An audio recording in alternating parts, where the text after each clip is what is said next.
feel being part of that and the new party system whereby you're receiving the campaigns from other parties, whereas other parties are trying to reconcile aggrieved members in these other parties?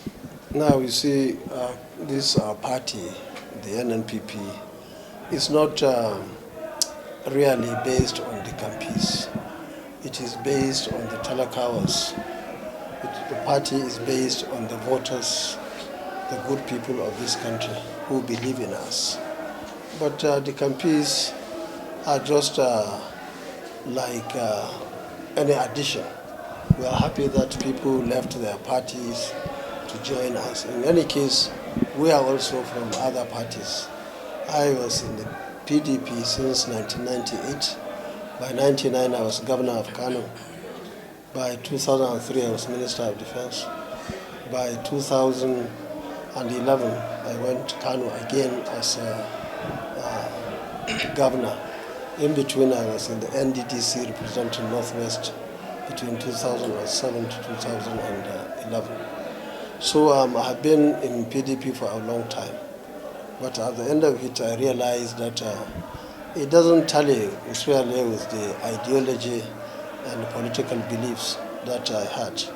For that reason, we had to join forces, at that time, progressive forces, to bring change. I'm sure I remember that I was one of the 5 governors that joined and, of course, built the APC. But APC, over the years, proved to be worse than PDP. That's why I left it to go to PDP again, believing that they have learned their lesson. At the end of the day, I realized they learned nothing. In fact, they are even worse than I left them. That was why my humble self, together with other Nigerians who believe in the unity, peace, and progress of the country, had to look for alternative to create this third force. And we checked all the other 16 parties, and the best party among them, even by name, New Nigeria. Everybody is looking for New Nigeria today. Nobody is happy except the very few, very, very few people. Less than 1% of the people of this country are the ones that are happy.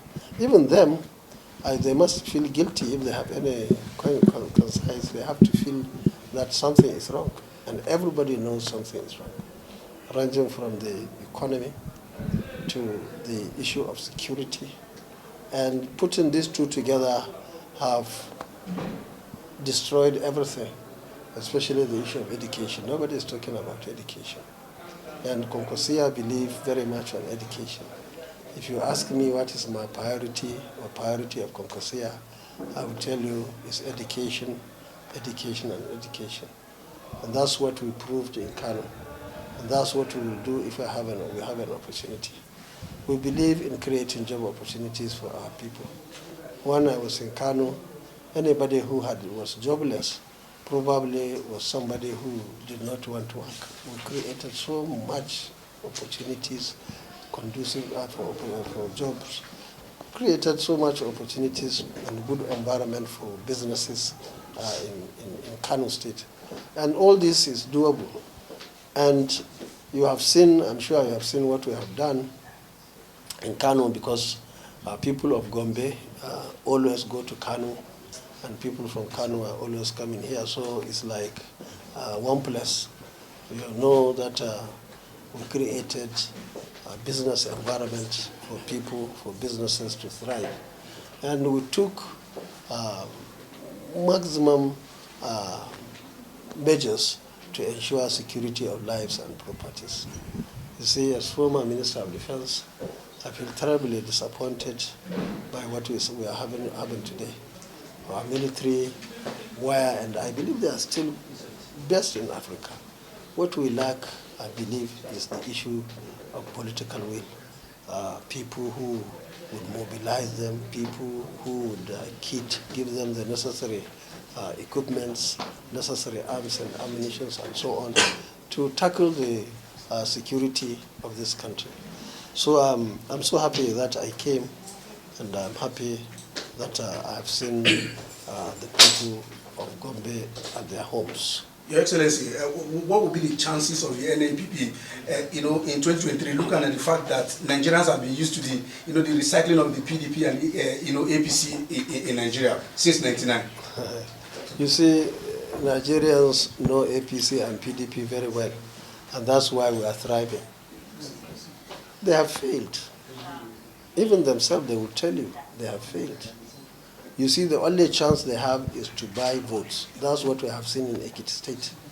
That's what we are likely going to see in Osun State and any other election in this country. The people, the masses, don't want to hear anything PDP or APC. People want change. Nobody is happy with insecurity. Nobody is happy with the level of poverty in this country. And nobody is happy with this entire scenario that we have in this country. So it is because of that or those reasons that NNPP, by the grace of God, will win election in 2020. Your Excellency, sir, 2023 is actually coming forth, and there are indications that to make this third force formidable, and that there are, there is need for, what's called collaboration. Are you going to give us any, inkling on that? For example, the Labour Party. Is there something in the pipeline? Yes. Yes, you see,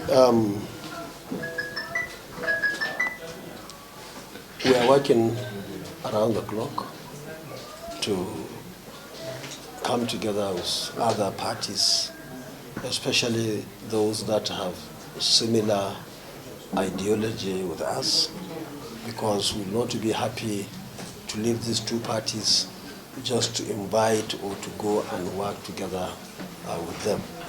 And therefore, we are working together with our friends, with our brothers and sisters, so that we can get stronger than what we have today, so that at the end of the day, we can win election hands up. I beg your pardon, for clarification, sir.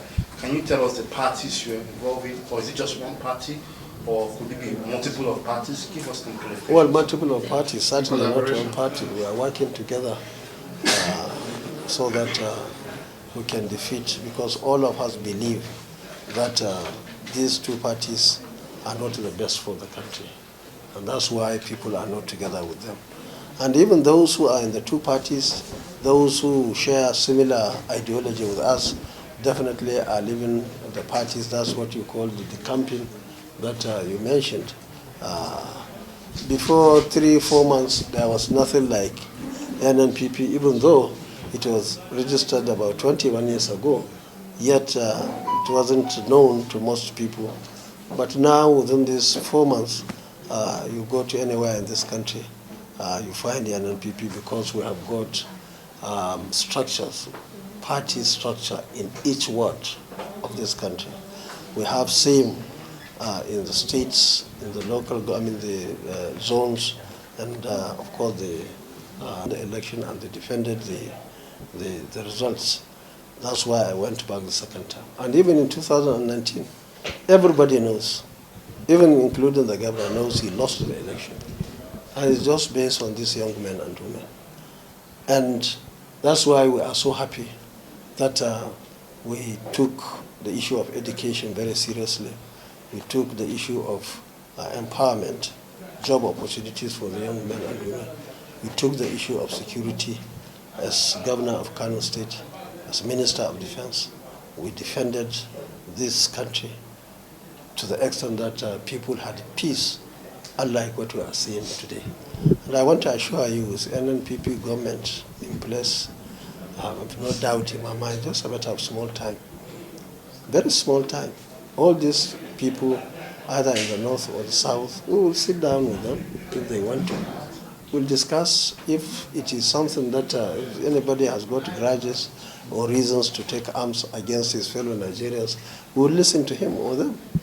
At the end of the day, if, for example, they bring things that we consider legitimate, we look at it and handle as government.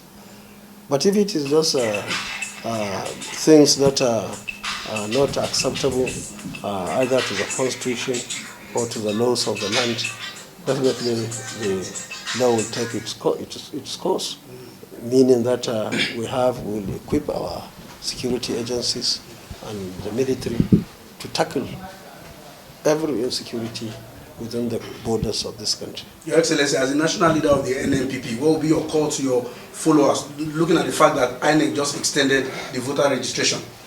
Oh, thank you very much. That's what I told them there at the meeting, that this is the time for everybody in this country to go and register, not only members of the NNPP. Whichever party you are supporting, or you have no party at all, go and register. Because I believe that many people who are not members of our party today, very soon they will become members of our party. Because, this party is, like I said, it's just 4 months. Now we have twice that time before the general election. Because today is 2nd July, and the election is going to be on the 25th of February next year.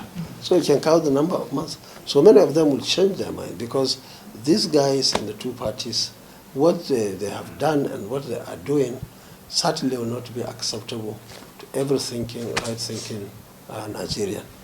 We saw it coming, that's why really we left. Some have seen it just recently, and I'm sure as time goes on, the graph of our party is going like this. APC and PDP are all coming down this time because they have not been fair to this country. Your Excellency, it believes, sir, that you are one of the most formidable candidates, having been a former two-time governor, a former minister, a former lawmaker, senator. Now, what other things are you coming on board? You talked about education. Some have said that in the Kwankwaso movement about red card, what distinguishes you, and what do you think you would do differently as elected president of Nigeria? You see, when we say education, it does not mean we stop there. But what we are saying, education is key. And in Kano, we have done so well in almost all the areas that you can remember. You go to Kano now, Kano is different. Even enemies believe that Kwankwaso is the architect of modern Kano. There's no question about it. And I believe if we have government again in 2023, for Kano and for northern Nigeria and Nigeria, the sky will be the limit. And in all other areas, agriculture, health, infrastructure, and so on and so forth. And of course, the security itself. Now the security is key, because you have to tackle it before you even start thinking of education itself, even though the whole thing will go side by side. But before now, I was taking security for granted, because that is the key responsibility of any responsible government, either in this country or any other part of the world. So, you see, there are so many things. Management of government. I'm sure you don't know that for the 8 years I was governor, I never borrowed 1 naira from anybody. Never. And in 1999, when I was coming into government house, we had piles and piles of billions of naira debt owed by Kano State government. The first thing we did was to settle the bill. When I was going in 2003, Kano was not owing anybody in this country or the world 1 naira. When I came back in 2011, same billions of naira and dollars, I settled them in 4 years and did all what we are seeing today in Kano. So you see, the management of resources itself is very key. Now you have governors, federal government, everybody borrowing money. While I know, and I proved it in Kano, not at one time, different times. Anytime I was going, people have borrowed.